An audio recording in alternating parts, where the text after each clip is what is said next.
Oh, hi. Hello. How you doing? My name is Waldo, and I'm here to feel the politics with you. How are you doing today? I am doing great, thanks. It is a nice overcast day today. It is not bright or sunny. It is not cold, but it's not hot. It's like a perfect Seattle weather today, and I could not be happier. It is just exactly the way I want it and exactly the way I like it. I went and got my hairs cut today, so I look. I kept I keep the sideburns, right? But they're just shorter. That's all. And then all the stuff at the back. I know it was billow. It was pouring out. Once it starts to get down here and it starts to curl, turns into curly cues. I have to get rid of it. I can't handle it. I can't do like the little hair drills like an anime girl. I can't do that. I can't be running around with pigtail anime girl curls. No good. Not happening. So, today is Wednesday. I have a whole bunch of links to talk about tonight. I have a whole lot of things that we want to talk about. We've got the democracy saved by gerrymandering somehow. Complicated stuff. A lot of people upset about it. A lot of people love it. A lot of people happy. A lot of people sad. So we're going to talk about it. And then we got some Iraq updates, and then a couple of silly things, and then some Alex Jones updates. We're going to talk about him and the fate of Infowars. We're going to find out what happened to them and watch some fun videos. And at the end, we'll stick around and we'll see AJ, good old Alex, get very upset with Donald Trump because he pumped Donald Trump up, and then Donald Trump dumped him. A pump and dump. That's what happened. Donnie needed you to pump him up. You did. And then he dumped you, which is what he will always do. It's what he was always going to do. It's what he'll do to anybody who's pumping him up today. Everybody in the cabinet who's pumping him up today, you will be dumped soon. Just you're just counting the days till you get dumped. So, I've got, as usual, I've got the Bulbasaur family behind me, backing me up. Riding shotgun, having a good old time. If you are in the Twitch chat, the lovely robot lady will read your text out loud. Robot. But not if you're in YouTube chat. I'm sorry. I still love you, but YouTube hates you. There's no way to fix it. I've tried many times. It just doesn't work. Something on YouTube said, I blame YouTube entirely.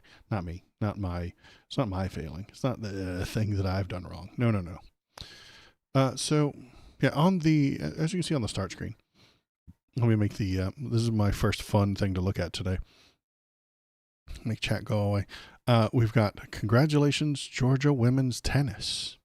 And you can see them back there behind all the dudes.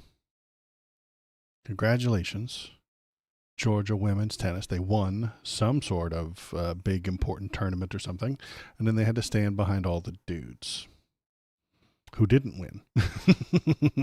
Now, odds are these are their coaches or trainers or something like that, but the coaches and trainers should be behind the athletes. You support them and you stand behind them and you push them forward. Great. Okay, that means you're behind. But as usual, the ladies have to get behind Donnie. And even this one girl, look at that one girl right there. She has to like peek around another guy. I'm going to say, being invited to the White House because you won a big tennis tournament. Probably the biggest, most important day of your life, and you got to stand behind all these jerks. It's a bad time. Looks bad. Is bad. And then I put chat over top of them because I think we need to add a few more layers on top of that because just to be funny. Just to insult conservatives a little bit more. To tell them they're dumb. It's a good time. It's fun. It's what I do when I want to feel better about myself. Anywho, let's talk about the news. Let's talk about the politics. What is going on? Oh, do I have more funny stuff to look at? I do. I do have more funnies to look at. Let's do some fun stuff to get started. Get warmed up, Turn off the game capture. Turn on the display capture. That's not right. Turn on the window capture. That is right. Then we'll pick the one we want, which is here. There we go. Now, I'm going to, if you've set me on your second monitor, I don't blame you. I am second monitor content. I dig that. I get it. You can play a video game, boss, by all means. But this is, I thought about how I should read it. This rambling screed by the president. but I'm just going to read it, not in his voice, because if you hear it in his voice, it almost like you're like, okay, that's what he sounds like. That's what he does. I'm just going to read it as if I were a normal human being. Okay. Here we go. Quote from the president, it seems. I've always been a big fan of Tim Cook, and likewise Steve Jobs. But if Steve was not taken from the planet Earth so young and ran the company instead of Tim, the company would have done well, but nowhere near as well as it had under Tim. For me, it began with a phone call from Tim at the beginning of my first term. He had a fairly large problem that only I, as president, could fix. Most people would have paid millions of dollars to a consultant who I probably would not have known, but who would say that he knew me well. The fees would be paid, but the job would not have gotten done. When I got the call, I said, wow, it's Tim Apple, in parentheses, Cook, calling. How big is that? I was very impressed with myself to have the head of Apple calling to kiss my ass. Anyway, he explained his problem. A tough one it was. I felt he was right and got it taken care of quickly and effectively. I felt he was right. I have to reread this because it's not computing. I felt he was right and got it taken care of quickly and effectively. No idea what the fuck that means. That was the beginning of a long and very nice relationship. During my 5 years as president, Tim would call me, but never too much, and I would help him where I could. Years later, he spelled ladder, not me. After 3 or 4 big helps in caps, I started to say to people, anyone who would listen, that this guy is an amazing manager and leader. He makes these calls to me. I help him out, but not always, because he will, on occasion, be too aggressive in his ask. And he gets the job done quickly, without a dime being given to those very expensive, millions of dollars consultants around town who sometimes get it done and sometimes don't. Anyway, Tim Cook had an amazing career, almost incomparable, and will go on and continue to do great work for Apple and whatever else he chooses to work on. Quite simply, Tim Cook is an incredible guy. President Donald J. Trump. Now, that sounds like some shit you would just hear a crackhead say on the subway, right? Like, that doesn't sound like a coherent narrative.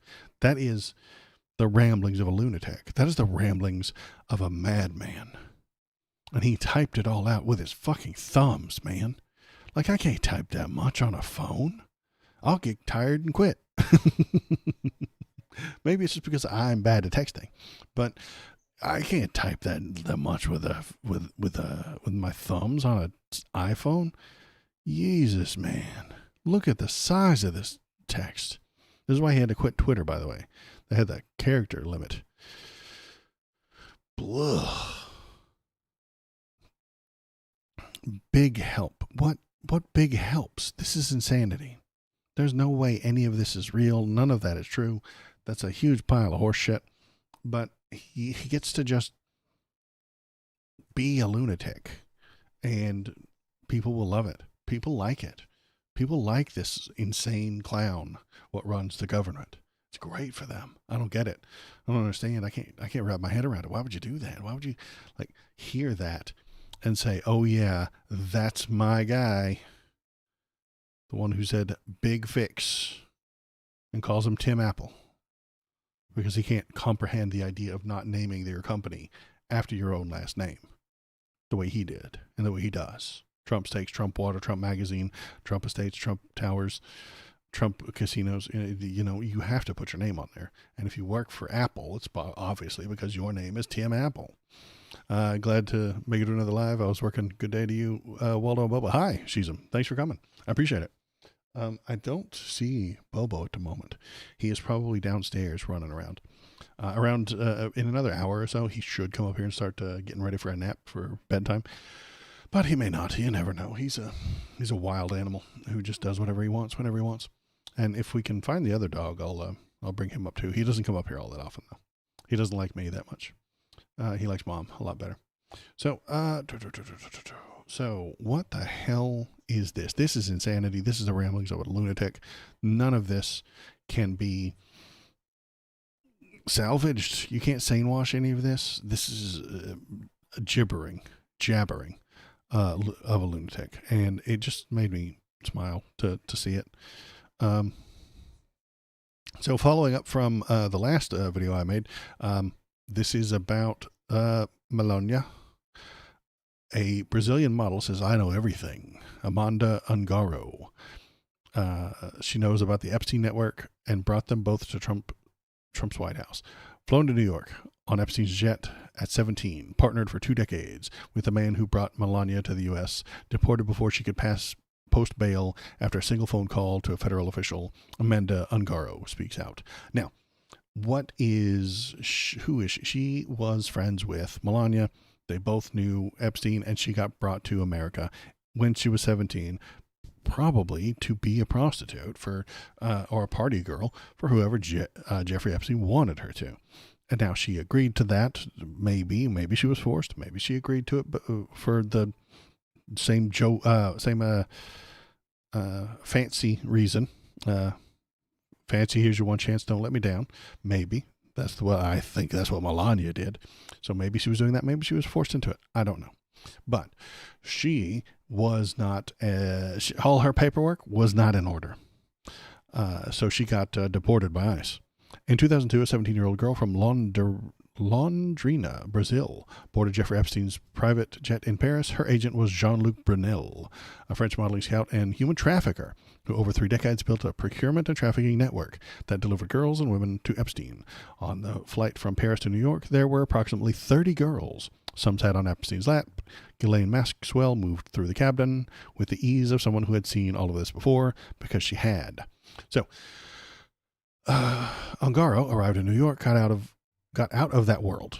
24 years later, she is back in Brazil. Her former partner, the man who claims to have introduced Donald Trump to Melania Trump, called a federal immigration official and had her deported before she could post bail. His name was Paolo Zampoli. He was 32 when they met. She was 17. So there he is right there. They had a child. She was in a divorce agreement with him, and they were fighting over custody. The guy wanted more custody, so he called ICE and had her ass deported. Because he's a terrible person. All conservative MAGA men will do this. If J.D. Vance needs his wife deported, he'll do it. He will get her ass deported. I have no doubt. Same for Stephen Miller. If his wife ever turns on him, he will get her deported. He will. Because they're not white trad wives. So that's why those guys have foreign wives. So that if they ever act up, back to the home country for you. Even if they're American, even if they're born in America, they don't care. They'll just send them back anyway. This is part of the reason and part of the power trip that they go on. So yeah, I'm paying attention to this. Remember, we last week we watched Melania's weird press conference where she was getting ahead of accusations, and those accusations are going to come from her, Ungaro. And those accusations could be a bunch of different things. It could just be, hey, she knew we were all being trafficked. Hey, she knew that this girl was stolen from her life and forced into this party scene. Or maybe Melania was part of it too. Maybe she helped. I don't know. She's getting ahead of something.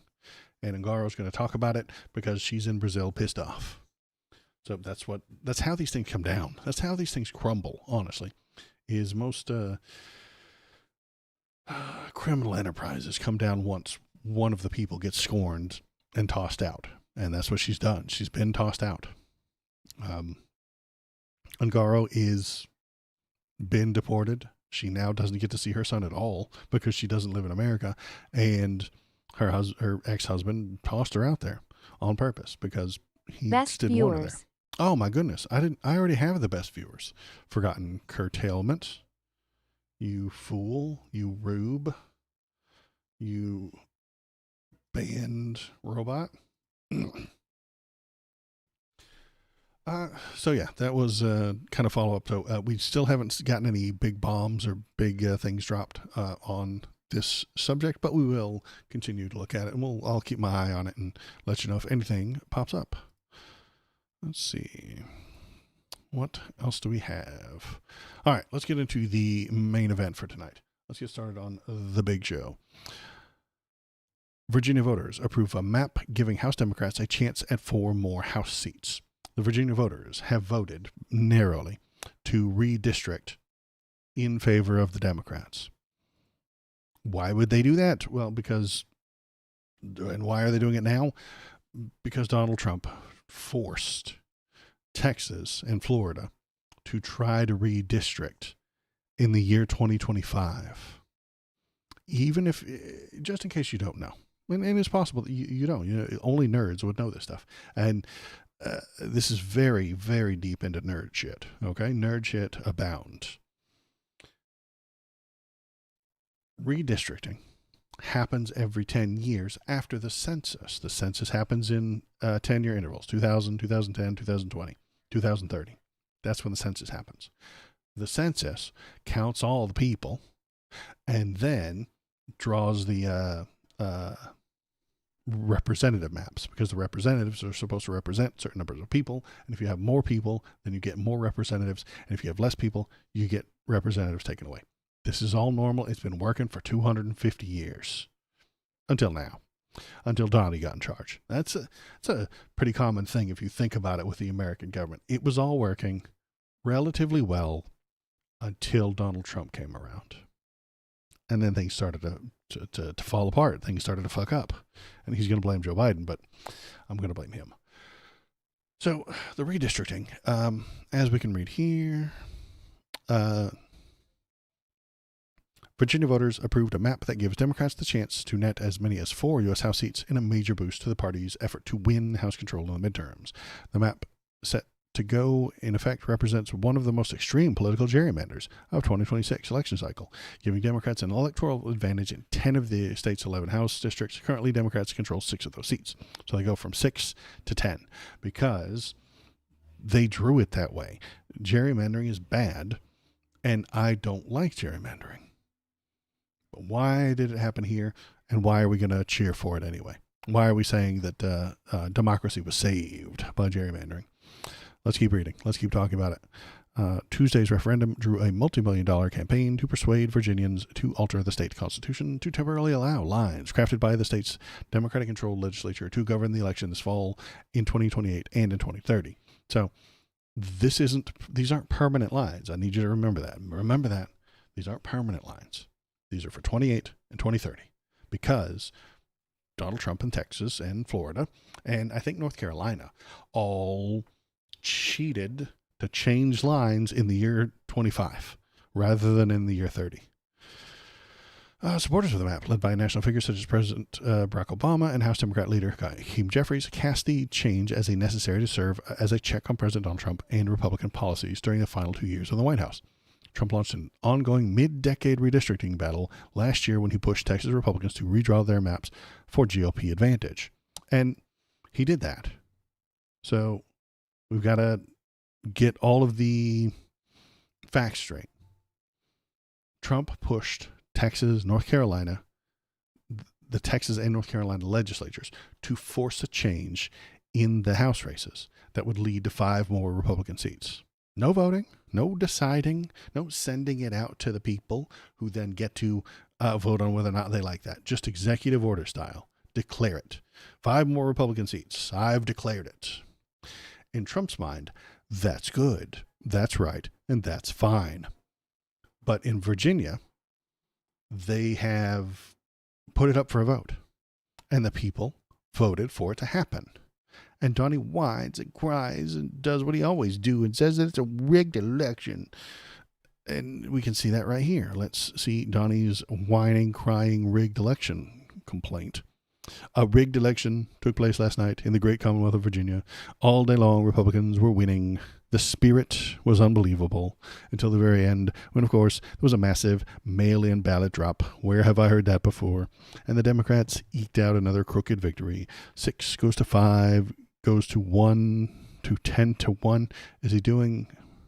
This is Trump math. 6 to 5 goes 10 to 1. Yes, okay. So it was 6 to 5. Now it's 10 to 1. And yet the presidential election in November was very close to a 50-50 split. In addition to everything else, the language of the referendum was purposely unintelligible and deceptive.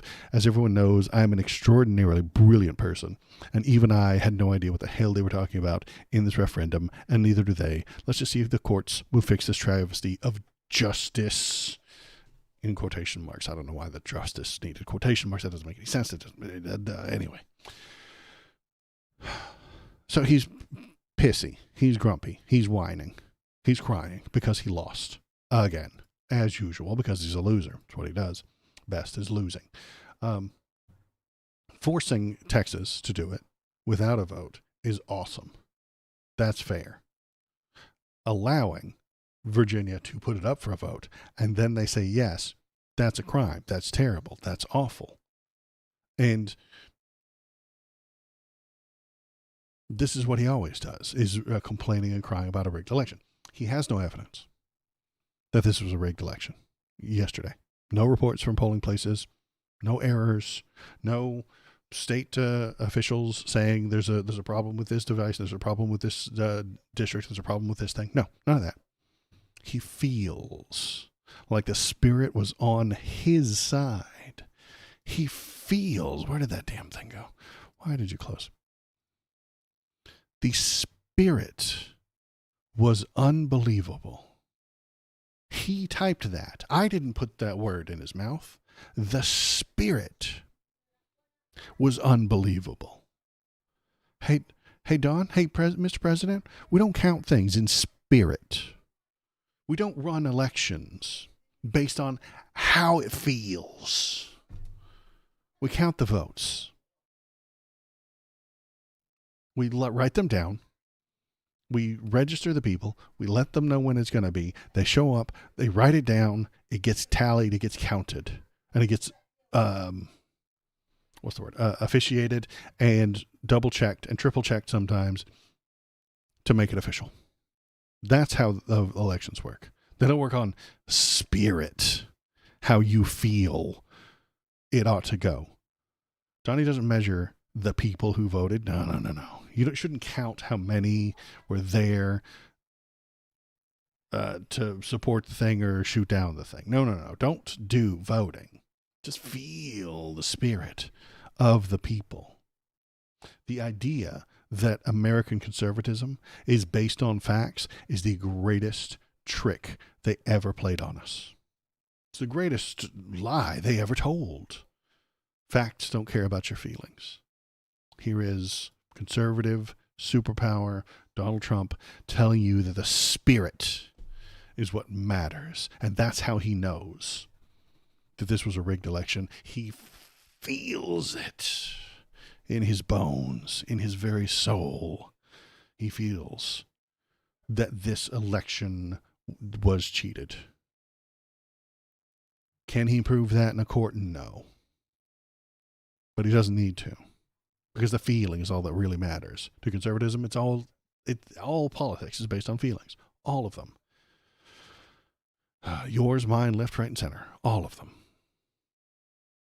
The redistricting in Texas was undemocratic.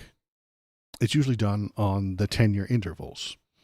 But Trump pressured the Texas legislature to force it to happen in 25 because they hate our democracy. The Dems cried foul, as they should. Hey, you're breaking the rules. Hey, you're breaking the law. You're doing things out of order. You're supposed to do this in 2030, but you're doing it now. We see what you're doing. We know you're trying to cheat. And so they tried to pass actual legislation. Literal legislation to prevent partisan gerrymandering on both sides. This came from national Democrats. They wanted to prevent this kind of gerrymandering that just happened in Virginia yesterday. They wanted to prevent both sides from doing it. And the Republicans said no. They shot it down. They would not vote for it. So when these Fox News assholes whine and cry, I don't care, there was a solution. And they would not accept it. They wanted to break the rules. And they just kind of hoped that the blue states would let them and wouldn't do the same. And now that Virginia has voted to break the rules, the Republicans are crying. And we can see some of that here too. Let's see. Oops. Close that one. I wanted to see it. That's the map. Where is my crying Republicans? Where are we? Where are we? There we go. Here we go. Here we go. Here we go. Here's some Republicans crying about it. Get out of here, you. In focus now, Jeff Where's Ryer, volume? Virginia Republican chairman. Good Come to see you on. today. First of all, I think this was so Oh, close. man. Democrats I wanted to watch this. Let's play it here. In focus now, Why the hell Jeff isn't this Ryer, audio Virginia Republican Can you guys hear chairman. that? My headphones Today. turned off. First of all, Jeebus, I'm why do you stupid. think this was so close? Democrats obviously have to be a little. In focus. If my headphones don't hear anything after a few minutes, they turn themselves off. Okay. Now, let's try again. Now, Jeff Ryer, Virginia Republican chairman. Good to see you today. First of all, why do you think this was so close? Democrats obviously have to be a little surprised with how squeaky this was. Well, I think part of it was really the main effort as to why it was so close is we engaged our local activists in the state. We have 124 Republican committees and throughout the state, and they rose to the occasion, as it did our Republican women's groups. And frankly, we had the better argument. We had a message about keeping what were the best congressional districts in the country as far as compactness and contiguousness and communities of interest. And the Democrats wanted to turn us into the most gerrymandered state in the country. And they are the most gerrymandered state in the country now. They really are. He's not wrong. But why would people choose to do that? Because Republicans are so fucking awful that people will break the rules to keep them from being in charge. They are so dangerous that they're willing to give up their own freedom to prevent them from being in charge. If this particular map stands, they will succeed in that. They'll succeed in that. Well, look, real quick question. How does the tightness of the race help you in the fight ahead, taking this to the Supreme Court in your state?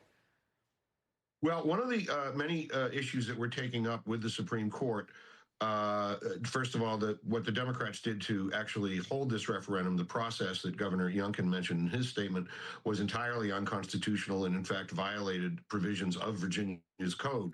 But in addition to that, the ballot language told Virginians that they were doing something to enact fairness.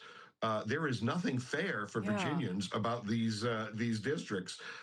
It's fair when Texas does it. He's on board for that. Totally on board for Texas forcing that on their people, but not okay with Virginia voting for it. So between misleading ballot language, a severely gerrymandered map, and a process that they used that was both unconstitutional and violated Virginia law, we believe we have a very strong case before the state Supreme Court. You know, I'm so glad that you brought up the wording on the ballot, because I did get to see it yesterday.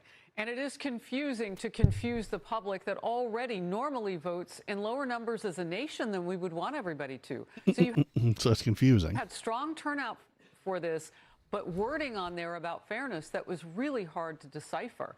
I want to move forward a little bit because we've been showing our viewers, and we're going to do it again today, a national tracking of these redistricting efforts across America, because this is a bigger issue than Virginia overall. So they've got the 5 forced in Texas, 3 more in a couple of places, 1 to 2. Yeah, so important there, huge for the both country. teams are Democrats doing it. say it's I all recognize about that. leveling the playing field to counter President Trump and Republicans. But now with Virginia's map approved by voters, we'll see where this goes.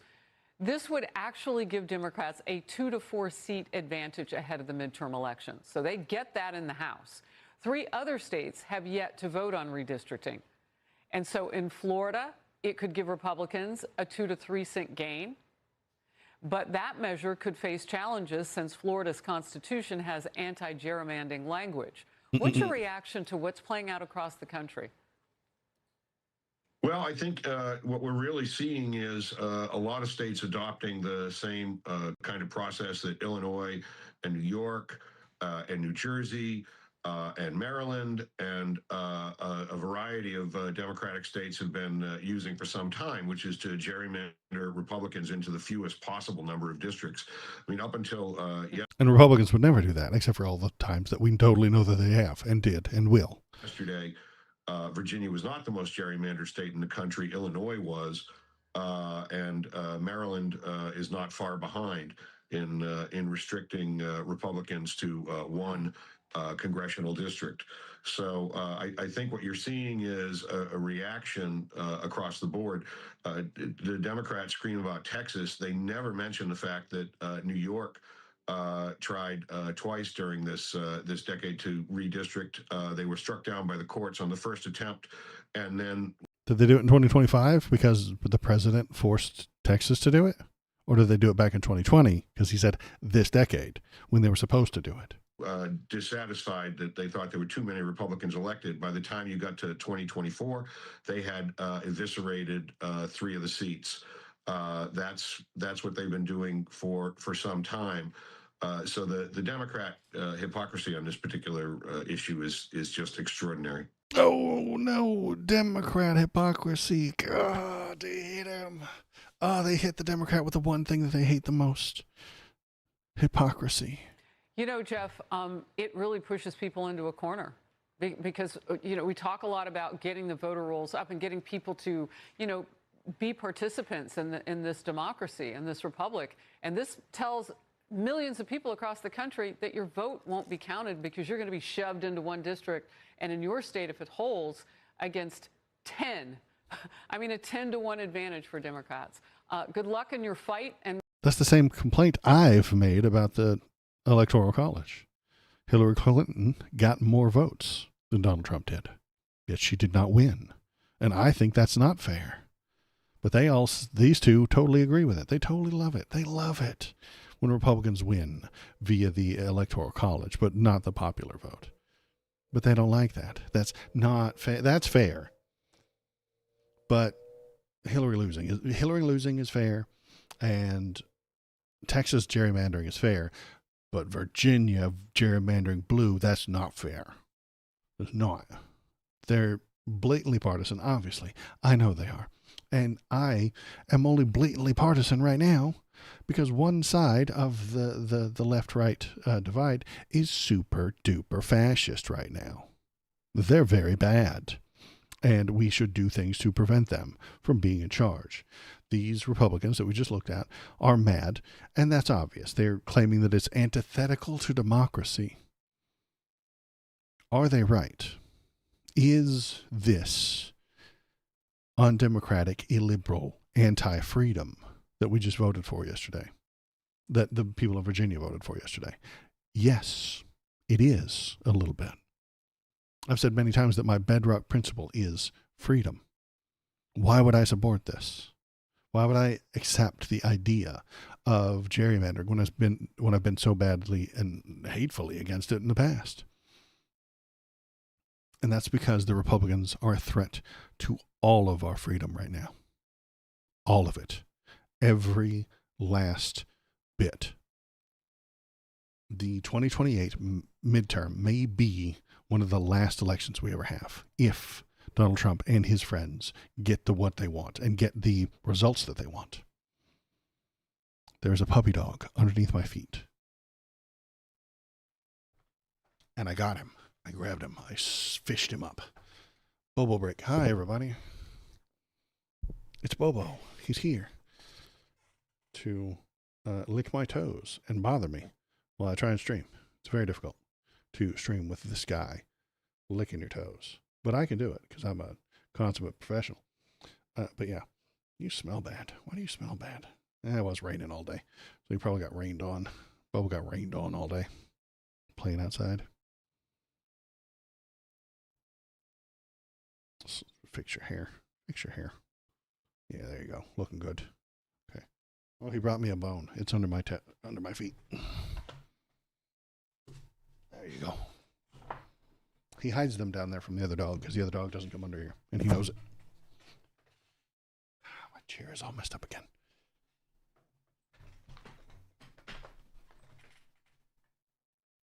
Got a little plastic sheet thing to protect the carpet from the chair, and it's so flimsy. It's terrible.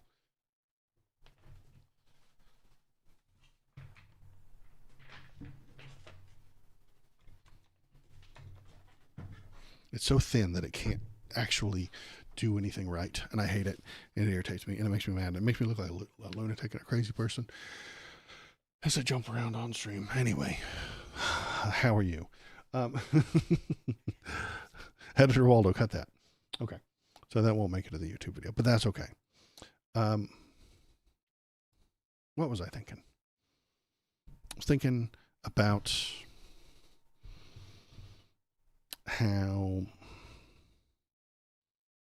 the Republicans are crying. Yes. Is this thing that Virginia has done anti-freedom? Yeah, it kind of is. But Republicans are so bad that we might need to enforce anti-tolerance. It's the tolerance paradox. I like tolerance, and that's good. You tolerate people and the way they are. Tolerance is a good thing. Tolerance is a virtue. But you can't tolerate intolerance. You can't allow one party to run on destroying the government. And that's what the Republicans are doing. They're running on taking your rights away. Taking rights of the people they don't like away. And that's not okay. You don't get to run in a democracy on the anti-democracy ticket. Can't allow it. Because if they won somehow, they would dismantle democracy, and then nobody gets to vote anymore. The Republicans will take from you anything they want if it benefits them and their one true God, the almighty dollar. And in this situation, Virginia voted temporarily to change the rules to combat a specific problem. That's part of the reason I'm going to support it, and I would cheer for them to do so. It's temporary. They will redraw the maps again in 2030, as well as which is their regular schedule. They're supposed to be rescheduled. They're supposed to be redrawn in the year 2030, so they are going to do that. This year is an extra special, all hands on deck emergency that needs particular attention. That being the earthly vessel of their one true God, the Jesus of capitalism, Donald Trump. He is especially dangerous to our democracy because he is breaking election laws left and right. And he's illegally seizing ballots. He already stole some ballots from Georgia illegally. But we won't be able to stop him for 6-8 months from now when a judge finally gets to the case and says, yeah, you can't take ballots from the polling place in Georgia. They've been gone for 6 months. He's written all over them with a Sharpie by then. Doesn't matter. The law is always going to be slower than fascist actors. Always is. So you have to, when you can, prevent the fascists from taking over.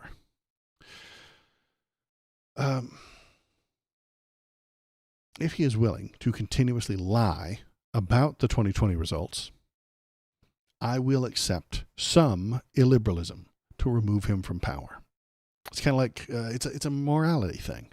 Everyone accepts that it's immoral to kill people. You know it, I know it, everybody knows it. It's immoral to kill people. If a man killed 27 people, you might think he's a monster. But if he was a Marine sniper and killed 27 ISIS jihadis, then you'd throw him a parade. You give him medals. You clap him on the back. You give him a cheer. And you thank him for his service. So it becomes a morality issue. Is gerrymandering wrong? Yes. Is it necessary to stop the fascist slide in America? Yes. So I accept it. I wouldn't have said this next bit before Donald Trump became supply side Jesus, the avatar of the most holy dollar. Profitable be his name. But Republicans, as they are now, should not be allowed to participate in our democracy. And that's not because I'm being edgy or disliking them. They hate our democracy. They do not respect it. They do not want it to function. They want to ruin it. They want to win and then cancel all future elections. And that's not a crazy tinfoil hat Alex Jones theory that Obama's going to stomp and steal your guns. Obama's going to steal all your guns. He's going to stomp in with his jackbooted thugs and take all your weapons. Nonsense. This is based on what I've actually seen happening. Donald Trump has said many times that he wants to nationalize all of the elections, mostly the ones that disagree with him, especially in the blue states. Those elections are the wrong ones. Those are the ruined elections that need to be checked out. He would nationalize even the presidential election that he's a part of. If he nationalizes elections, he will run again in 2030. He absolutely, positively will. And then he will be the one who counts the votes. I don't trust him to do that. Cats, dogs, whales, nukes, and guns. That's right. They're eating the cats, they're eating the dogs. You got to nuke the whales. And you got to have our gods and guns. Clinging to their Bibles and their guns. Yeah, exactly. So they want the country to collapse, so that they can pick the corpse clean of any valuables and then rule over you like a goddamn warlord. That is what they want. Republicans are no longer a party of anti-tax small government advocates. They are treasonous, thieving, pedo-protecting, ethno-state endorsing fraudsters. They will sell your country out from under you for a few dollars. They are at war with you. Whether you like it or not, whether you accept it or not, they think they are at war with you. We need to start acting like we are at war. They've been declaring war on things for decades. The war on Christmas, the war on woke, the war on drugs, the war on women, the war on transes, the informational warfare on TV news media. Alex Jones' InfoWars, its catchphrase was, "There's a war on for your mind." And he's right about that part. It's just that he's also a part of that war and trying to get you to buy his snake oil. But anyway, back on track. The point I'm trying to get to is that morality changes when you are at war. The conservatives have always been and always will be at war. It's just in their nature. They're always at war with something. One of their favorite sayings in these wars is that, and you've heard it before, from time to time, the tree of liberty must be watered with the blood of tyrants. It's one of their favorites. They love that one. They print it on shirts and shit. And that's what I think we're looking at here with the Virginia vote. The redistricting is a wartime shifting of morality. They know gerrymandering is wrong, but they also know that it could be used as a weapon in this war against Donald Trump and his fascism. They are willing to give up a little bit of their freedom to prevent further tyranny. That's where we are in this country right now. Hard decisions need to be made to prevent actual tyranny. Let's look at some of these other links. That was a rigged election. So we can see the map right here. The current map had 1, 2, 3, 4, 5. It had 1, 2, 3, 4, 5, like 5 of them red and 4 and 6 of them blue or something like that. Now we've gone 10-1. So they redrew the lines, and they moved all of the Hitlers to the west. So all of the Hitlers, all of the fascists had to get pushed this way. And you can kind of see where they made the change. They made an entirely new district right here in the center. And then they connected this top part to this bottom part.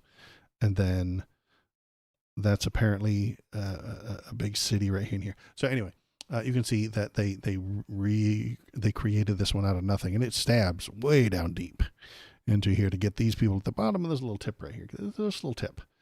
There's like one blue voter right here that they needed. They really needed this one guy. His name is Phil, and he votes blue. And they really needed him. And so they drew all this to get to him. And then all around Phil, apparently, is Hitler's. So we allowed them to all be categorized into one place.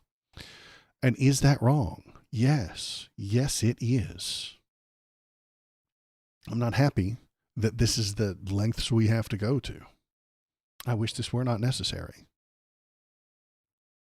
But that's what every soldier says when they go to war. I don't want to kill people, but I have to.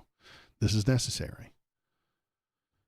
If killing people is wrong, then what do you think about dropping the atomic bomb on Hiroshima? Well, that's very wrong. Lots of innocent people died there. If you are in a war, you have to adjust your morality, and I'm not happy about that. And you can apologize for it later, and hopefully you can undo this change, and this will be undone in 2030. I hope it does get undone in 2030. And if the Dems win and they refuse to undo it, then I'll yell at them for gerrymandering. I'll be upset with them. Let's see if we got any other links to look at it. Let's see. Trump extends rigged election claims to Virginia redistricting without citing any evidence. Well, we knew that. He doesn't use evidence. He's not a evidence kind of a guy. But this is, where's that one? Oh, so this is nice. This is good. The Texas gerrymander freak out. From the Washington Post, what's happening in the Lone Star State is not a threat to democracy. When Texas does it, it's fine. Also from the Washington Post, Virginia plunges America deeper into the gerrymandering abyss. The redistricting scheme is always a power grab by Democrats. Voters went along with it. This is the same fucking newspaper, only a couple of months apart. We can't trust the media anymore. We can't. It's impossible. You cannot listen to what they're saying. You cannot listen to them. You cannot take them seriously. And you need to have 87 different sources. Don't even believe all the things I'm telling you. You have to have, I'm glad to be one of your sources of information. Thank you. But get 86 more before you make a difficult decision. It's too much horseshit. Everybody's lying to you for money. The Washington Post is lying to you for money. Donald Trump is lying to you so that he can be in charge and he can steal money. J.D. Vance is lying to you so that he can someday become president and steal a bunch of money. Steve Bannon is lying to you to make money. ABC News is lying to you to steal money, to get advertiser dollars. Advertisers are lying to you about their product so that you'll give them money for that shit product. Bitcoin owners are lying to you to get you to buy into Bitcoin. NFT holders, when there were some, were lying to you about how valuable and important these NFTs were so that they could make money. All day, every day, someone is lying to you for money.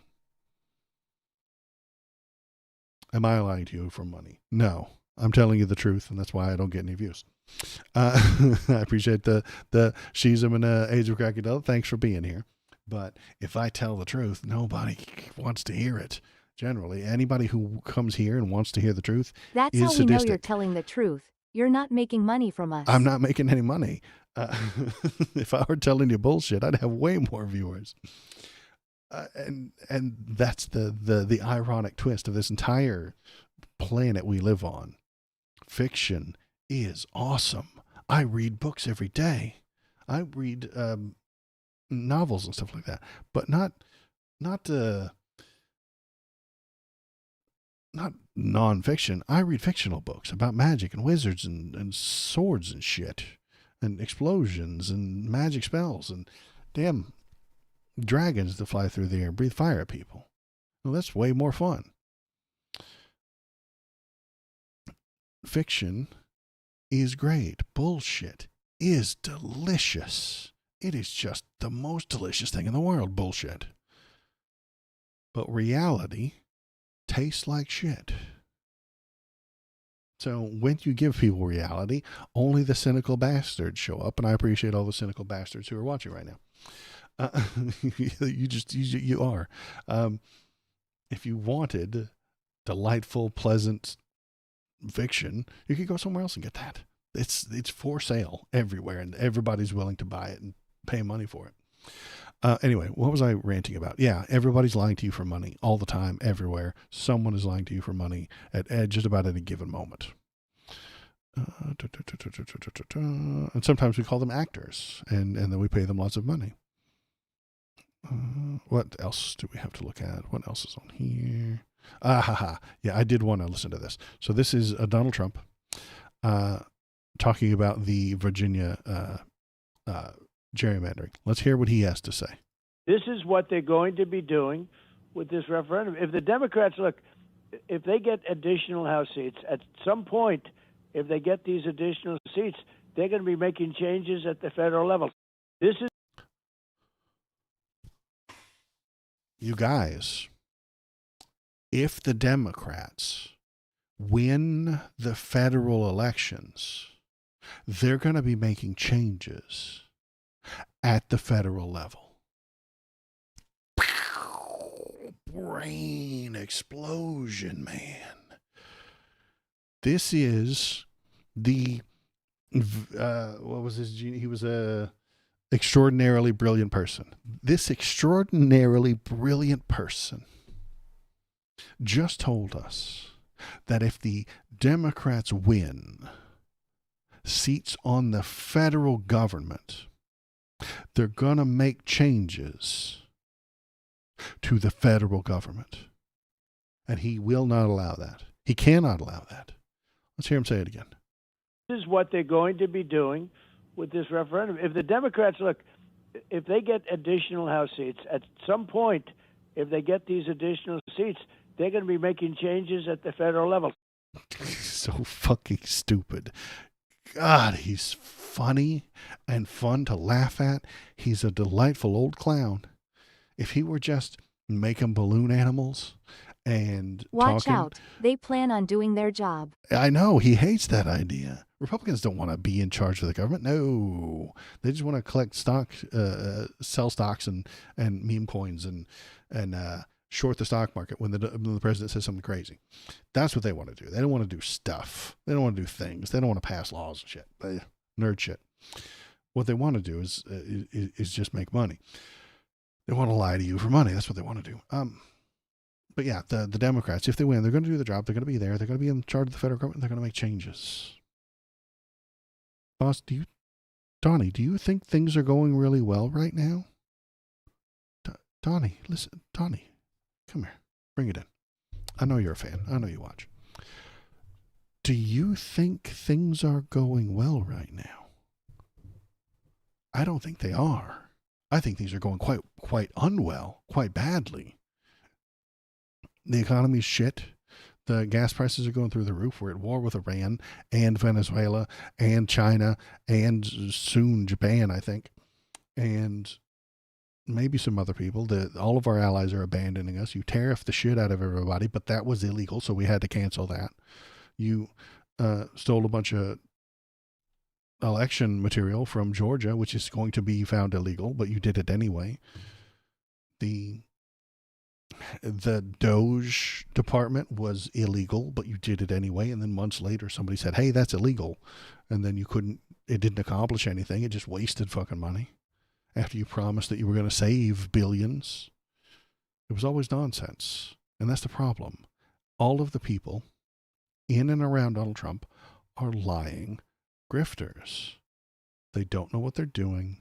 They just know how to tell a good story, and they work well in front of a camera. That's the most important thing that you need to do to be in the Trump administration, is camera worthy, camera ready. See? And adorable for the camera. That's what you need. We're going to play with a horse. Come here, Bobo. Play with the horse. No? You don't want to play with the horse on TV? On YouTube? No? Bastard. Okay. That's his horse. He chews on it and then falls asleep. Anywho, we can't trust them. And because we can't trust them, we don't know, we can't figure out what's going on. We can't make intelligent decisions. We can't come to agreements about anything that's going on. We can't trust the government because they lie to us for money. We can't trust the news because they lie for money.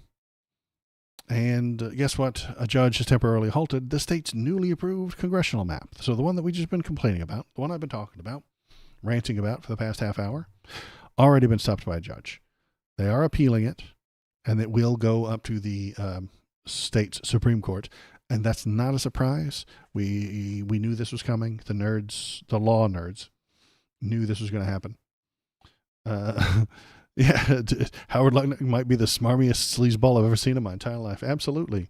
And he's telling you that the economy's great and it's going to be even better in 6 months. You know what he said 6 months ago? That it was going to be perfect in 6 months. He's a lying sack of shit. We can't trust these people. We can't listen to them. They are not trustworthy. None of the things that they do are helpful or good or for your benefit. When he's lying to you, it's not to benefit you. It's to benefit him and his portfolio and his stock tickers. You have tickers, right? It's to help his stock numbers. It's to make him more money. And now the Virginia court blocks voter-approved redistricting. The appeal is coming, and Mark Elias, a very smart guy who does a lot of law stuff, is saying that it's going to end up in the state's Supreme Court, and that's not a surprise. We expected that, and it shouldn't take too long. Let's see if he thinks it's going to go through. This guy's going to be filled with... he's very smart, and he's very good at law, and then that makes things kind of boring sometimes because I don't understand the law. My office will immediately file an appeal. Virginia voters have spoken. An activist judge should not have the power to overwrite the people's vote. We look forward to defending the outcome of last night's election in court. The referendum approved by voters just a day earlier allows Virginia to redraw the congressional maps.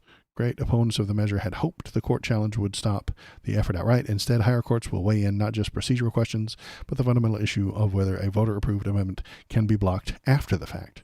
So yeah, can a voter-approved amendment be blocked? I would hope not. I would suggest let's not do that. That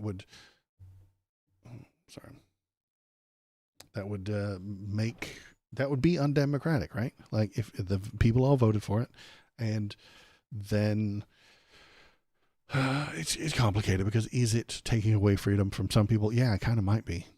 It's changing the way elections are held, so the court's going to have to weigh in on it, and it's not entirely moral for you to do such a thing.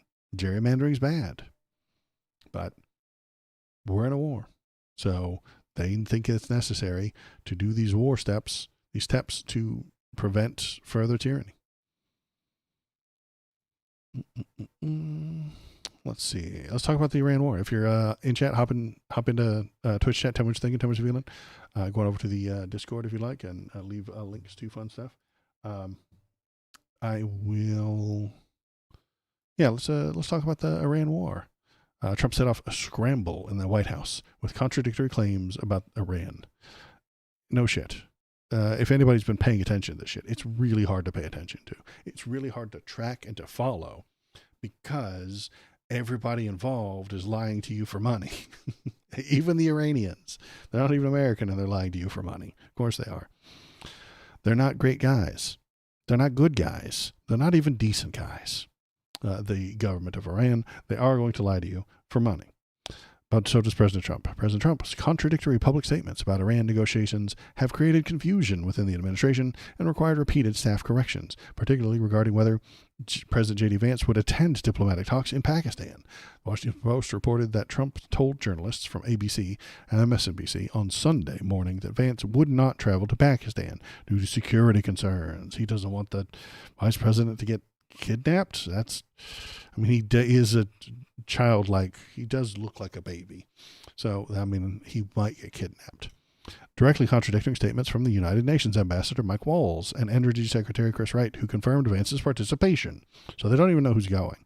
Trump's remarks set off a scramble within the White House as officials worked to correct the commander-in-chief's claims, telling reporters privately that Vance would in fact be leading the delegation to Islamabad. The pattern continued on Monday when Trump told the New York Post that Vance Special Envoy Steve Witkoff and son-in-law Jared Kushner were already en route to Islamabad and would arrive Monday night. Approximately 90 minutes later, Vance's motorcade appeared at the White House, forcing administration officials to again correct the record, saying the Vice President would likely depart Tuesday.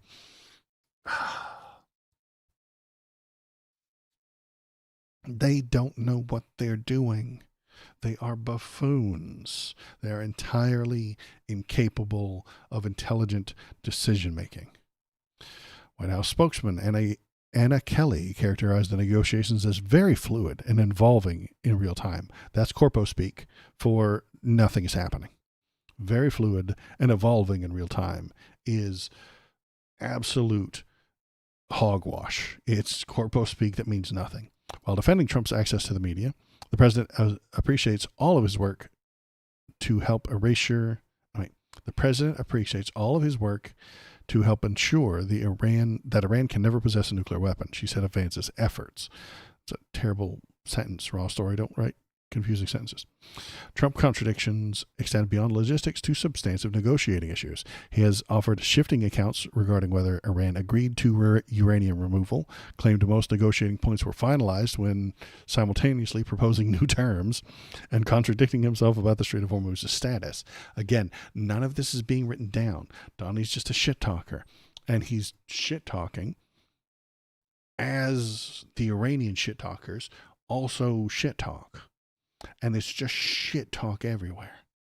And then unnamed sources, experts in the field, go run to the news, run to this shit talking media and talk shit.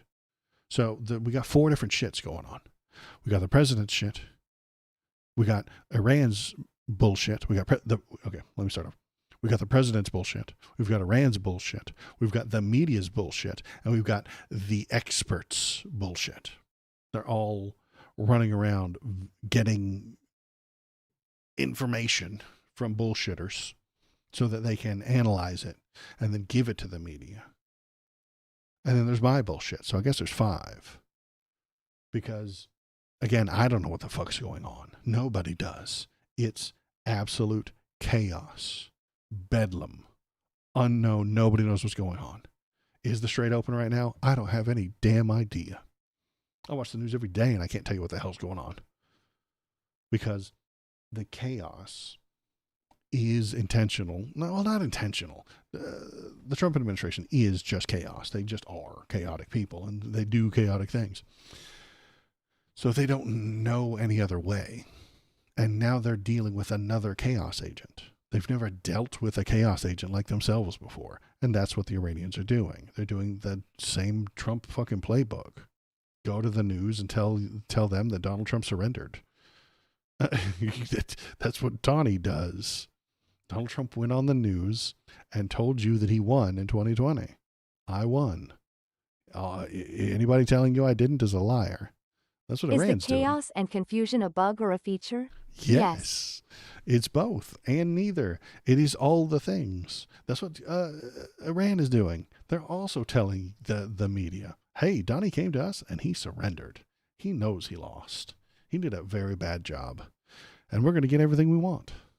And we're going to have he's going to give us $20 billion or something like that. I saw that story a couple of days ago. $20 billion from America to Iran. That's what they were saying. Is it true? Nobody knows. Because the president's going to lie to you about it. Iran's going to lie to you about it. The media is going to lie to you about it. And their experts are going to lie to you about it. And so now I've got 4 different versions of lies to look at and try and sift through and understand what's going on. How could I? How could you? How could anybody? It's a goddamn mess because they don't want to give up a single dollar. None of them want to lose a cent on this entire operation. And so that's what they're all doing. They're all just lying to make the most money.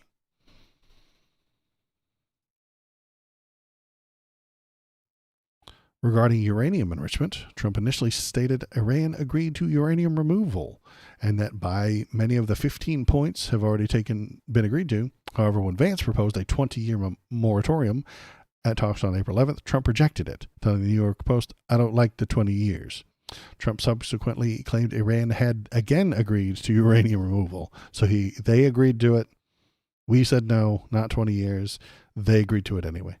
It doesn't make any sense. On the Strait of Hormuz, Trump claimed that Iran never agreed.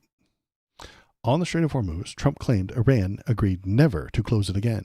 Yet Iranian officials announced they would close the waterway due to the continued U.S. naval blockade. Trump responded by asserting the American blockade had already closed it.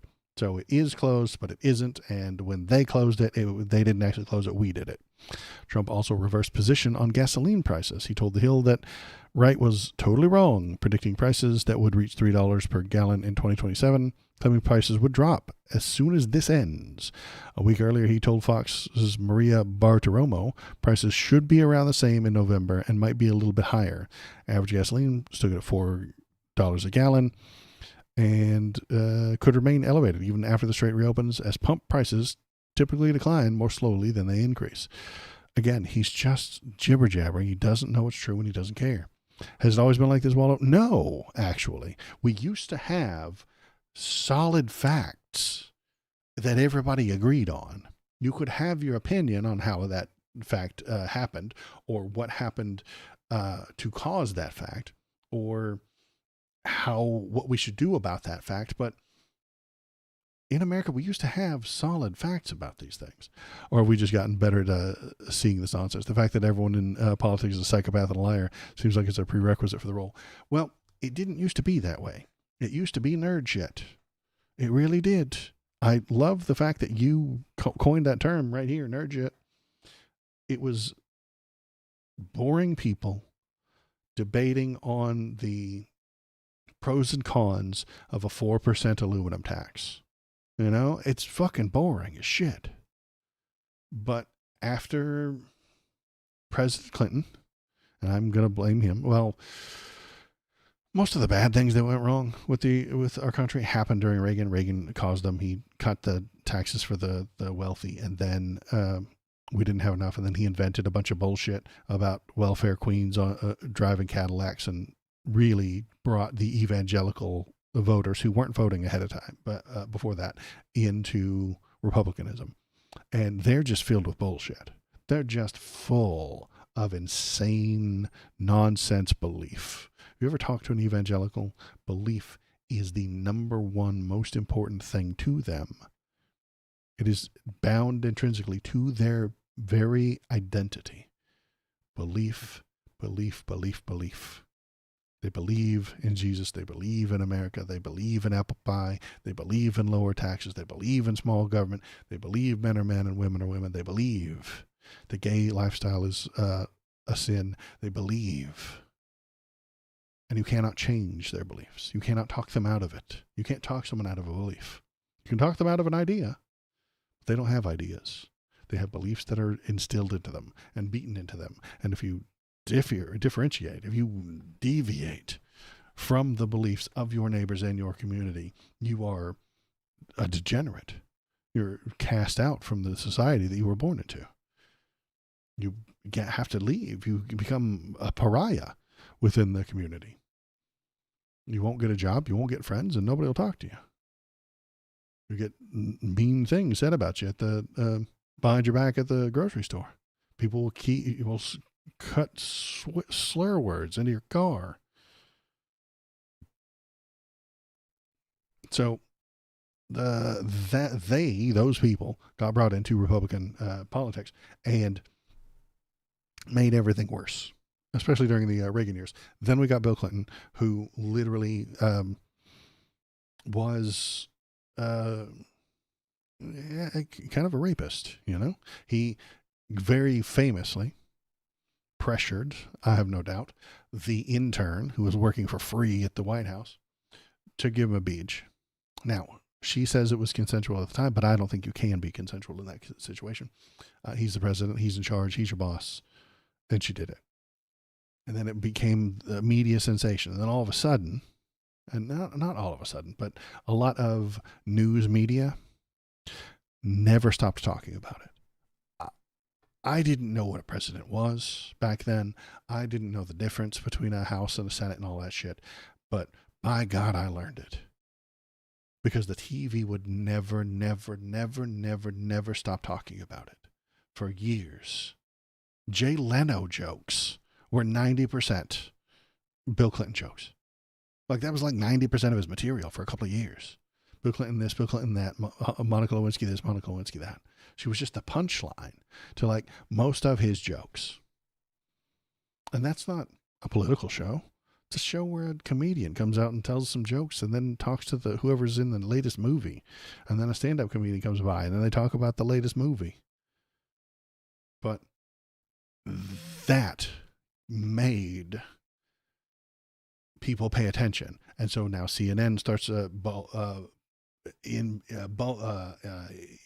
bolstering, I suppose. Now people are paying attention. Now people are watching the news. Now people are watching politics. And so they have to be more extreme.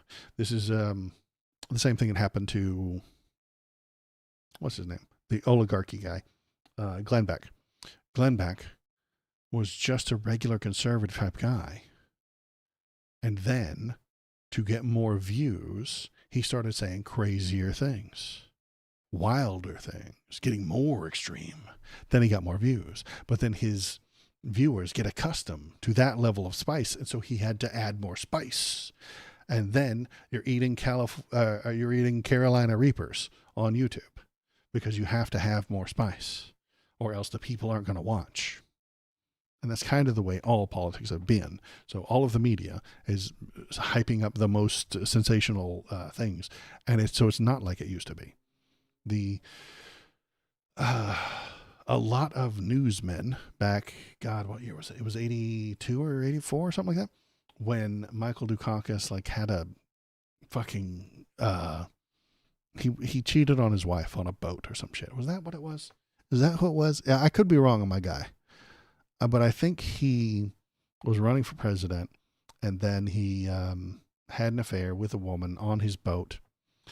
And most of the news people wouldn't report on that. They said, this isn't news. This isn't something you put on the TV. I talk about real shit, war, life and death. And you want me to tell that the guy running for president nailed his side piece on a boat? No, I'm better than that. But by the time Clinton had come around, all of those news people with guts and backbone had retired or died of old age. And so we get nonstop Lewinsky talking points all day long, every day, just hour after hour, investigation after investigation of what happened and who said it and who got recorded. And then it went on for years.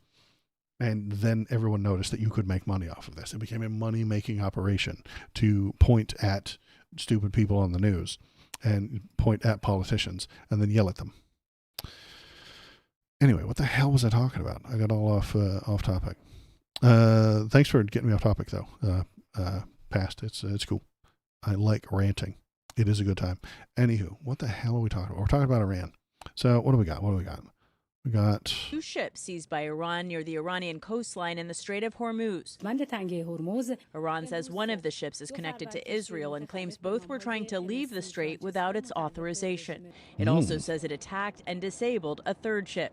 The seizures come just hours after President Trump. So Iran is controlling this part of the waterway, as we knew they would, as we knew they always will. Whoever owns this coast gets to control this part of the waterway. It's just basic, obvious shit. And they're deciding who gets to go through and who doesn't. And if you're connected to Israel, you don't get to go through because you are the enemy of Iran. He was extending the ceasefire with Iran. President Trump cited fractures in Iran's government and said he'll give them more time to submit a unified proposal. This is nonsense. Why did Donnie give them more time? Because he doesn't want them to be out of the headlines. He wants this Iran war to last all the way to the midterms. He needs this Iran war to last all the way to the midterms so that when the 2028 election happens, he can claim that Iran is cheating for the Democrats to beat him. That is what he's going to do. He's going to say that Iran hacked the 2028 midterms. They need to be all of their ballots have to be sent to him personally in Washington, D.C., so that he and his crack team can count them all. And then it'll have his Sharpie written all over the damn place. And he will tell you who won. He will tell you who the new senators are. He will tell you who won the House. Because we can't trust the states. They've been hacked by Iran. That is why he needs to go on. He'll extend this ceasefire for months and months and months. International relations professor Eric Loeb says there's a combination of moderates and hardliners. You have a plethora of individuals and institutions in Iran that are part of the decision-making process, starting with the supreme leader, the president, the parliament, and different advisory bodies around those individuals and institutions. There's no word yet on when the U.S. delegation could travel for another round of in-person talks after the vice president's trip to Islamabad was put on hold Tuesday. Pakistan's prime minister met with the Iranian ambassador Wednesday. He later praised President Trump for giving more time for the talks. On the ground in Tehran, some residents say they stayed awake all night to see if the war would continue and describe a feeling of uncertainty. One citizen said the way things currently are, one doesn't know what to do. Others are calling for their country to stand firm. Natalie Brand, CBS News, the White House. Now, I want to point at this stuff back here. On the ground in Tehran. Look at this. This is why we will lose to Iran. They have an actual middle class. They're an actual country. Iraq was not an actual country. It was barely held together military dictatorship with like 2 cities. Iran has 90 million people in it. Normal people, everyday people who just walk to work along the street. They're just people. But the conservatives need you to think that they are bloodthirsty, savage monsters who chant death to America every night before they go to sleep. And it's nonsense. Everything they're doing has been predicted by people who know what the hell they're talking about. Holding the Strait of Hormuz, everybody knew they would do that. Trying to fill it with mines and charge the people who are going in and out, we all knew they would do that if we pushed them too hard.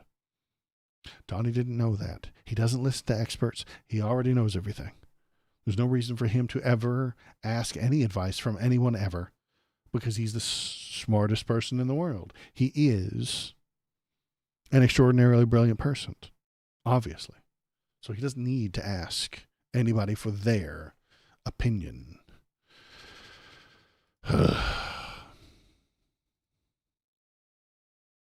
Let's see. Iran seized ships in the Strait of Hormuz after Trump extended ceasefire. So yeah, they have been seizing ships and stuff like that.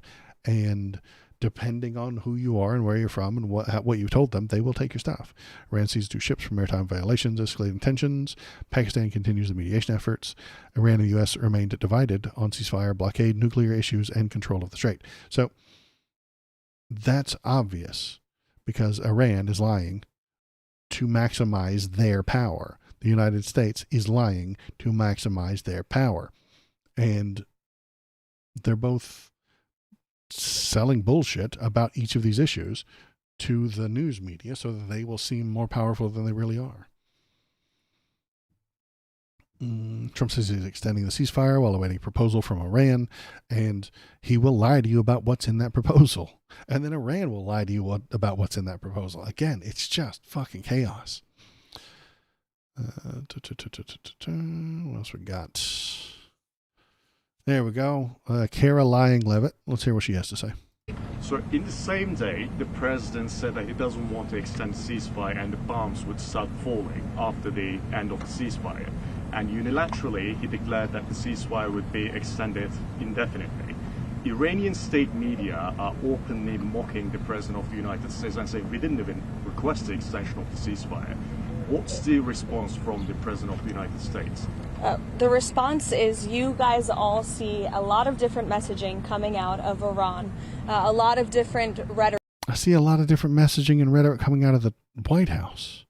We just pointed at it. All the things. Their messaging is bad. saying a bunch of different things. Rhetoric and language from them. I would caution you to take anything that they say at face value. What we've seen is that what they say publicly is much different than what they concede to the United States and our negotiating team privately. That's what I think about you. That what you say privately doesn't match what's happening in reality. I think that Donald Trump says things regularly that do not match with reality. I think you, Caroline Levitt, do exactly the same thing. You lie to us about what's right in front of our faces. Privately. I've said that repeatedly to all of you in the news media, and you should take our word for it. You should take our word for it. Caroline, do you know why we can't take your word for it? Because you lie often. Constantly. Every damn day. Another 100 lies out of you. And that means we can't listen to what you're saying. We can't listen to you. We can't take your word for it because we look outside and it isn't true. The conservatives have been spoiled by Fox News. They really have. They got spoiled by just going on there, saying whatever the hell they wanted, and then the Fox News reporters would just repeat it. And then the people in the country would just repeat what they heard on the Fox News. And now that they're in charge, like, we're looking at what they tell us, and it's just not correct. Hey, we blocked the Strait of Hormuz. Well, it's open, and there are people going through it. Hey, we stopped them from going in. I can see them coming in and out right now. Donnie's a incredibly brilliant guy, and yet he keeps saying stupid shit that doesn't make any sense. Iran promised to never close the strait again, and then they closed it the next day.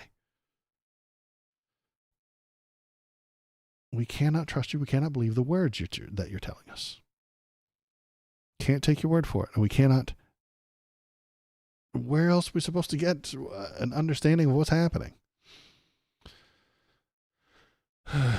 Iran's military more capable than Trump administration is publicly acknowledging.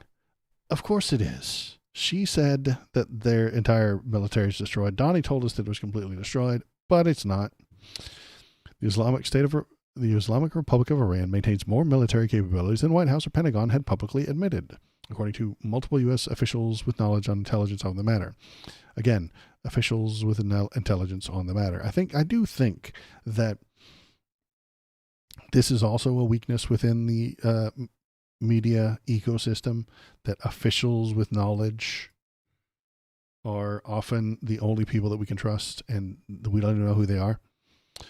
About half of Iran's stockpile of ballistic missiles and its associated launch systems were still intact as of the start of the ceasefire in early April. 3 of the officials told CBS News. Roughly 60% of the naval arm of the Islamic Revolutionary Guard Corps is still in existence, the official said, including fast attack speedboats. On Wednesday, Iranian gunboats attacked several commercial ships in the Strait of Hormuz shortly after President Trump announced he was unilaterally extending a ceasefire to allow more time for peace talks. So he's lying to you to get more, to win and make people happy and feel good about this whole thing. Iran is lying to us to increase their power and authority. And the media is lying to us because they run with whatever the officials with knowledge tell them. If the official with knowledge told them something boring and unimportant, they wouldn't run with it. They just wouldn't. If the official with knowledge on the subject told them everything is fine and there is nothing going wrong here, they wouldn't run that story. There's nothing to talk about. So whichever official gives them the most salacious and most extreme contradiction or exciting story is the one they run with. Everyone is lying to you for money. Oops. Click the right button. Okay. I already know this part. I know I'm giggling. I'm getting ahead of myself. Don't laugh before everything is ready. Well, okay. So, if you haven't heard InfoWars with Alex Jones, there's a war on for your mind. Folks, there's a war on for your mind. There's an information war happening. It's called InfoWars. They have been bought by The Onion And so this guy is Tim Heidecker, and he is about to take over the InfoWars website. So let's listen to what he has to say. Hey everybody, I got some breaking news for you. It's looking very likely that global tetrahedron will seize control of InfoWars in the coming days. This is cultural appropriation. I do not appreciate it. Folks at Global Tetrahedron have asked me to step in as to run the show over there and become a big part of the future. So we're exploring. Sorry. See, it's hard. It's hard to do. Even he can't do it for very long. My name is Tim Heidecker, and I'm just here to let you know that I am now in charge of InfoWars. It's an honor to take over the reins and chart a new path towards the future. We're looking forward to relaunching the site soon in the next coming months, and we're not really sure what we're going to do with it. We're talking about all sorts of ideas. We were playing around with it being a real estate broker service or a cryptocurrency exchange market, a place to store pictures, almost like a Dropbox account. Not sure. A lot of ideas, but very excited to take this on, and just want to wish everyone extend a hand of friendship and grace as we proceed through this process. It's not going to be easy, but I can assure you that we have our best intentions in mind. We have our best intentions in mind. We are in the city of brotherly love, and I want to extend that sentiment to all our friends over there, longtime fans and consumers of the InfoWars products. We've got some exciting products coming as well. We're working with a company that will enable you to turn your urine into gold. So stay tuned for more information about that. And stay with us. Stay updated on InfoWars for more information as this story develops. Yeah, it's great. Snake oil. At least they keep that. That's nice. So yeah, The Onion is relaunching Alex Jones InfoWars as a satirical site. Alex Jones said The Onion's plans to turn the outlet into a satirical site amounted to stealing my identity. They've stolen my identity, folks. They've culturally appropriated everything about me. And I'm happy this happened. This is very nice. The Onion has revealed its relaunch of right-wing conspiracy theorist Alex Jones's outlet InfoWars as a satirical site, but the deal still requires court approval. InfoWars has remained in limbo after the families of children killed at Sandy Hook Elementary in Newtown, Connecticut in 2012 sued Jones for defamation. Jones has baselessly claimed the mass shooting was a hoax, and as a result, he has been ordered by the courts to pay about $1.5 billion. Jones declared bankruptcy in 2022, and The Onion has been eyeing his outlet in the years since.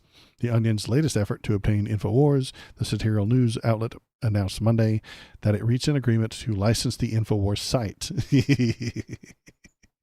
So they're going to buy it, and they're going to take it over, and they're going to put silly stuff up on it because they own it now, so it's theirs. So that's fun. And since we're on the subject, let's catch up with our buddy AJ, hear what he has to say. This is not a surprise. As you know, conservatism, especially MAGA, is based on nonsense. And eventually, that nonsense has to measure and has to be in reality. You can talk about the welfare queens who drive Cadillacs and eat lobster every day, but when you go out to the government programs and find them, they don't exist. This is the problem they had with Doge.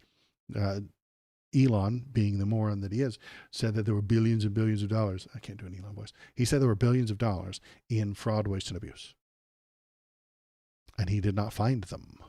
He went looking. He had the keys to the kingdom, and he went looking and did not find them because he was a liar. He was a moron. The things he believed were not factually true. So when conservatism, especially MAGA, gets into a sticky situation is when reality actually catches up with them. And that is what's happened with Alex Jones and Donald Trump. So let's listen to what they have to say.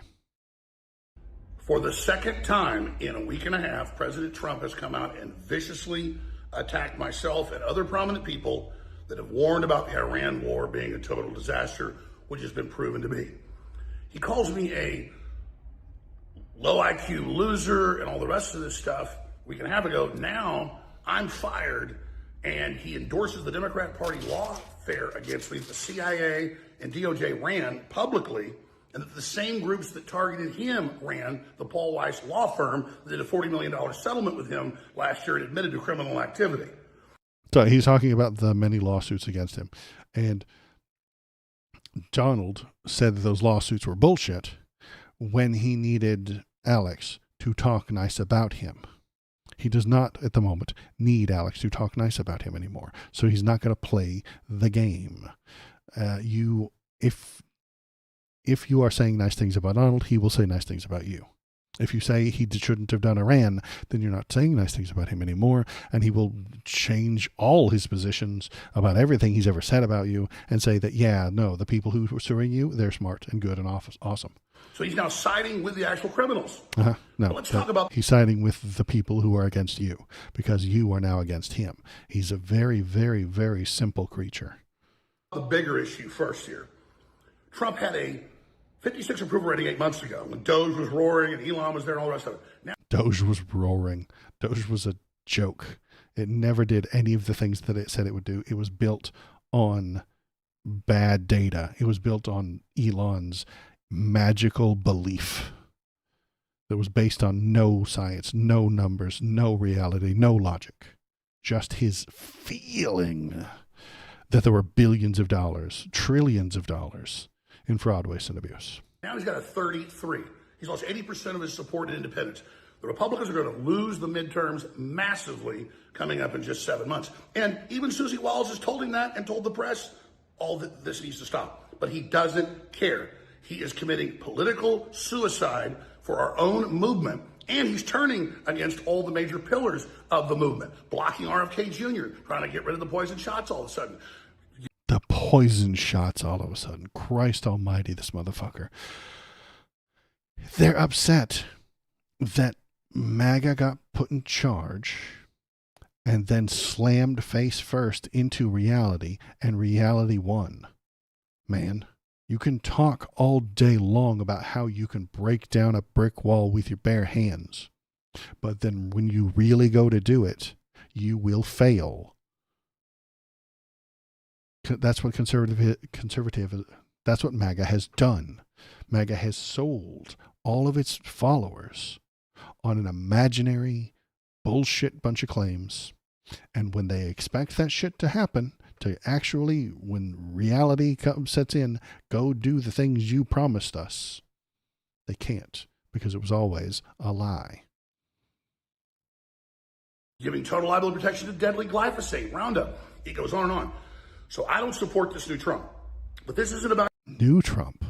You fool. You rube. You sweet summer child. This has always been Trump. This is how he's always been. You just refused to see it. When the people told you he was a criminal and a grifter, you denied it. You said, no, he is not. He is the most trustworthy man in the world. You loved him. We told you he was a criminal and could not be trusted, and he has turned on you because he cannot be trusted. Not his attack on me. It's about the craziness of this when, even on his own Truth Social and in polls, it is wildly unpopular. And he has all these neocon sycophants that were his enemies and never Trumpers praising him and saying how great he is, that we all need to be arrested because we work for Qatar. Well, I sure as hell don't. So here's where we are right now, ladies and gentlemen. We are at a crossroads, and Trump is committing political suicide. The Japanese term, seppuku. No one who has any brain cells can deny that fact. And as I said when this war started back on March 1st, it came out 5 days before that the intelligence agencies in the Pentagon gave him a report saying 92% chance this fails. Israel's lying to you. Iran's not about to attack us with a nuclear weapon. But he went with Netanyahu's lies and his Mossad chief's lies, who said the war could be won in 4 days and then Iran would fall. Now here we are into this almost a month and a half or more. And if anybody left of center had told him 10 years ago that Donnie would start wars with Iran, he would have called them a liar. Reality. is the enemy of MAGA. And they're losing a lot at the moment. They're losing to reality. They always will eventually. But how long can they put it off? How long can they bullshit around it? How long can they promise to look into the deep state next year after the midterms? We'll look into the deep state next year. We'll look into the deep state next year, folks. How long can they keep that game going? Doesn't seem like they can do it for more than a year, because it's only been a year and a half into Donnie's current Nazi-filled, no more neocons, all MAGA presidential term. We are in late-stage empire decline, and I think you're right. You pet eagles, I pet eagles. I think you're right. We are in a decline, and I'm not happy about that, but this is part of it. So let's keep listening to what he has to say. We've been proven right. I'm a loyal American. I supported MAGA because so much good was done compared to the Democrats. This is a new Trump. That's all he ever cared about. He didn't care what MAGA stood for. Just he hates the Democrats. He hates the Democrats. He hates the Democrats. He hates the Democrats so much because they tell him he is wrong. And it's so unhinged. He's the guy that had all these countless bankruptcies for casinos and hotels. And, basically these pump and dumps. That's why we told you couldn't trust him. You can't trust him with the economy because of the things in his past. But then if I were to bring that up with anybody, they just call me a blue-haired wokey liberal. It's insane. But then he looks at me that was shut down by $1.5 billion judgment that tried to shut me down that was totally rigged. And now he's siding with the people that attacked him against myself and others. So this is the new Trump. He can't be this stupid. He's made. Nope, he is that stupid. This is exactly the thing Trump has always done forever. He has not changed. He has just pumped you up. You pumped him up, and then he dumped you because he doesn't need you anymore. When he needed you to tell your moron, idiot, tinfoil hat wearing goobers to vote for him, you did. And now he is done with you. He used you, and now he is done with you, and he has thrown your ass to the curb. That is exactly what's happened. Made some deal with the globalists up above it. No doubt the Rothschilds are his biggest bankers. That's on record. They're the financiers of most of his properties. Not the Russians, the Rothschilds out of the UK. And he's sabotaging the midterms. This is a deal. He's not this stupid. And yes, he is. Yes, he is. Yes, he is. Can't really trust 99% of the options we're given and told to make a choice on. I know, it is tricky. Everybody's lying for money. Alex Jones is lying for money. If I were lying for money, I'd have a lot more views. But telling the truth is not pleasant. Nobody wants to do it. It's difficult. It's miserable. But he is lying for money as well. And he was lying for money when he was protecting Trump, when he was pumping Trump up. That was so he could get more views, more money, more appreciation, more love from his crowd, more red hats cheering him on. But reality MAGA crashes into a brick wall of reality, and somebody's got to take the hit. This time it's you, Alex. This time it's you. watch what happens in 7 months with the midterms. That is the facts. But he's all saying, I'm fired. Fired from what? I'm not ever needing access to Trump. I don't, at the end of the day, care about what Trump thinks about me. I wanted Trump to be good. I wanted his policy to be good and not turn against what he stood for. But I'll tell you this. He was always going to turn against what he stood for. He never stood for anything. He has no principles, no ethics, no guidelines. He never stood for anything other than his own power. And people try to tell you that. I try to tell every MAGA person I talk to in person, Donald Trump has no values. He stands for nothing other than his own enrichment. We are shutting down May 30th because the Texas receiver is cutting off, the satellites and everything. We have the Alex Jones Network at AGN Live on X, right here at Real Alex Jones, on Rumble. Same radio stations will pick it up. All of it. We'll have a new news site we're going to announce very soon. People that will find us will continue on. Truth is, our numbers are bigger than ever. What we're saying is popular. 80+% of Americans are against ground troops, 70+% against this war. Trump is not out of touch, though. He is run by the Israel lobby. I knew they influenced it before, but it's just a fact now. They brag about it. And that's where we are. And so we shouldn't have foreign powers running our country, our foreign policy, our domestic policy. It's just so sick. And I told Trump, if he keeps attacking his base, I don't want to attack him, but we have to because it's so crazy what he's doing, and it fits into the larger picture. So I'll be following some detailed reports here in the next few days on all of this. Look for more right here on Real Off Shows on X. Okay, that's enough of that. So what will happen in the future with this? iPad Eagles, happy to see the uniparty kayfabe hit the wall. It's been increasingly stale for decades. Well, Donnie really upgraded the political kayfabe kind of stuff that's going on. He made everything much more dramatic than it ever had been before. Politics was always nerd shit, but he made it far more interesting to a whole group of people who'd never paid attention to the news before. And they never paid attention to politics before. He brought in a lot of people that were never there before, never paying attention. I've been watching the politics since 2003, the invasion of Iraq, when Fox News had a guy with a gas mask, and MSNBC had a guy who wasn't in a gas mask at the bombing of Iraq, and they were standing right next to each other. I've told the story before, but I'm flipping channels. We used to flip the channels a long time ago, and all the news channels were all on like the same couple of channels. And so it was CNN and then MSNBC and then Fox. And MSNBC had a guy who was standing in front of a microphone, and in the background was the bombing of Iraq. And then I flipped up to Fox News, and there was another guy in the same location, same background, same building right behind him. They were the same color. I could just go down one channel and see that they were standing next to each other. But the guy on Fox News had a full gas mask on. And he was talking into the microphone like this, and he was trying to tell us about how Iran is going to be bombed. And I couldn't understand a damn thing he was saying because he had a gas mask on. And I was like, okay, it's a little much, isn't it? Little theatrical on your part, wearing that gas mask. But anyway, that got me excited and interested in the entire thing. This was 2003, so I've been at it for a while.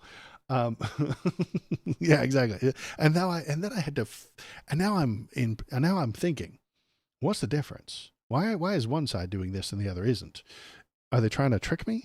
Are they trying to make it more sensational than it needs to be?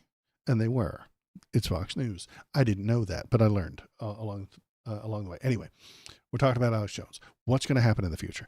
One, Alex Jones is absolutely going to piss and moan and gripe until Donald Trump is removed from office, either through the 25th, through the impeachment, or just because he calms the hell down over until the year 2028. If he gets the 25th, which I think is incredibly unlikely, that would require the 25th Amendment removing the president for mental infirmity. Would have to be done by his cabinet, and they will not do that. They love him. They wore fucking clown shoes, the Florsheim shoes. He bought them that didn't fit. They wore them so that they wouldn't offend him. They will not throw him out with the 25th Amendment. Will he get? Their system protects their own. Absolutely, you're right. And even the Democrat system protects their own generally, unless you do a sexual assault, because then they bounce your ass. You can be a 90-year-old in the Democrat Party who never votes and never shows up and doesn't do anything. That's fine. Best viewers. Oh, I already have the best viewers, silly robot. You ridiculous fool. I've banned that silly robot. I already have the best viewers. Anywho. So will he be impeached? Unlikely, but maybe a little chance that he does. But honestly, I suspect that Chuck Schumer will shoot that shit down. When the actual impeachment happens, if they have 51 people, they'll get just under. They'll just be one vote short. And then Chuck Schumer will look into the camera and say, Donnie, this means serious business right now. Chuck Schumer will say, this is serious business. This is very important. We're only one vote shy, so you better straighten up and fly right. You better act good. This is a warning. Because that's all Chuck Schumer has is warnings. He will never do anything. He will never take an action. Just warnings. Forever. Stop, or I will say stop again. Forever. So that's why I don't feel good about the impeachment. And I'm worried that if Donnie thought he was going to be impeached, he would start arresting people so that they can't get to the 66 number or something like that. He'd start arresting them on made up and fake charges. But anyway, Alex Jones will complain about those things. He'll complain about the Democrats talking about the 25th. He'll complain about the impeachment. He'll talk about how it's awful and unacceptable. Then when we have a Democrat president next, and we will, in 2030, a Democrat will win. It's probably going to be Gavin Newsom. Not that I'm happy about that. I don't like that at all, but it's probably going to be him. And he's going to suck. He's just going to suck. He's going to do almost nothing. He's going to like only cancel half of Donald's executive orders and stuff like that. He's not even going to try very hard to get rid of all that stuff. Crony Cancrats, most of them, I don't like any of these idiots. Yeah, I know. So Gavin Newsom's going to suck. He's going to do almost nothing. He's not going to put anything into law. He's not going to pass a bunch of crazy leftist ideas. No, he's not going to do that. He's not going to even cancel half of Donald's executive orders. He's going to leave up the ones he likes. And then Tucker Carlson's going to run after Gavin Newsom. He will. Tucker Carlson's going to run on an anti-Israel platform. And Alex Jones will back him up. Will absolutely pump him up. Tucker Carlson will do the Trump thing again. It will be exactly the same. It will be exactly the same. He will tell you he's running on affordability. No more foreign wars. No more kowtowing to Israel. No more doing what they say. I'm going to end wokeness. I'm going to end all of these terrible things. I'm not going to let any more liberals run your life. Groundhog Day. Yeah. And then Alex Jones is going to be on board. Alex Jones is going to cheer for him. He's going to pump Tucker Carlson up. And you know what? There's a secret. I got a secret about Tucker Carlson. Guys, listen. There's a secret. He'll do anything for money. You can't trust Tucker Carlson. He will do whatever the highest bidder tells him to do. He's a whore. He just does whatever his owners tell him to do. He does whatever he's paid to do. He says whatever he's paid to say. That explains why his videos have an ad every 15 minutes. It sure does. He will promise all the MAGA people that Donnie Wood just lost his way and got connived and tricked by the deep state, and he can be the one to save them. And then he will turn on them. He will turn on you, Alex Jones. He will abandon you for money. He will abandon you for promises of wealth. And then you'll have to make this video again, Alex Jones. I don't know how Tucker Carlson, this is the new Tucker Carlson. I'm not a big fan of this new Tucker Carlson. Okay. He promises all these things. He took on the MAGA mantle, but he has changed, and I don't like this new Tucker Carlson. He's got us involved in a new war with Japan, and he's gone back on his word. Obviously, this is all gonna happen again. It's gonna be great. And some of us are going to go crazy watching it. If you want to go crazy with me watching the same thing happen over and over again, come on in. Let me know. I stream on Wednesday nights and Saturday mornings. It's going to be exactly the same thing. Gavin is going to be Biden, who barely does anything. And maybe he does one or two little pet things, but he's not going to overturn the entire system. You know, even Obama wasn't that revolutionary. He wasn't revolutionary at all. He got us Obamacare, which is just paying it's the law that says you have to have health insurance. And you have to pay these giant companies for it. And if you can't pay those giant companies for it, the government will help you pay the giant companies.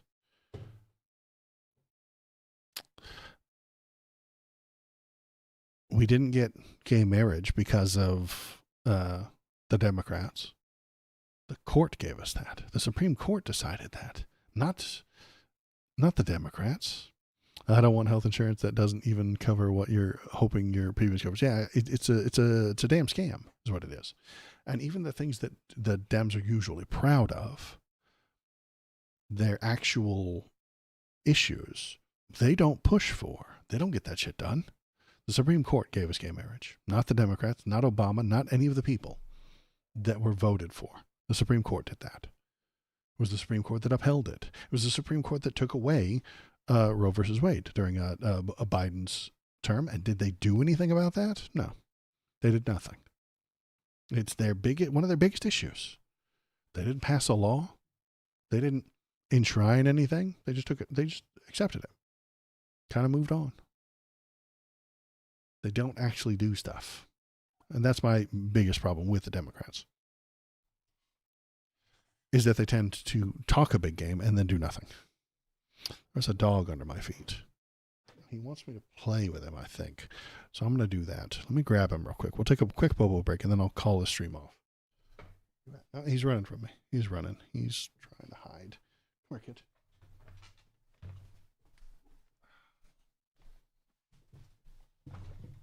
Say goodnight to the people, though.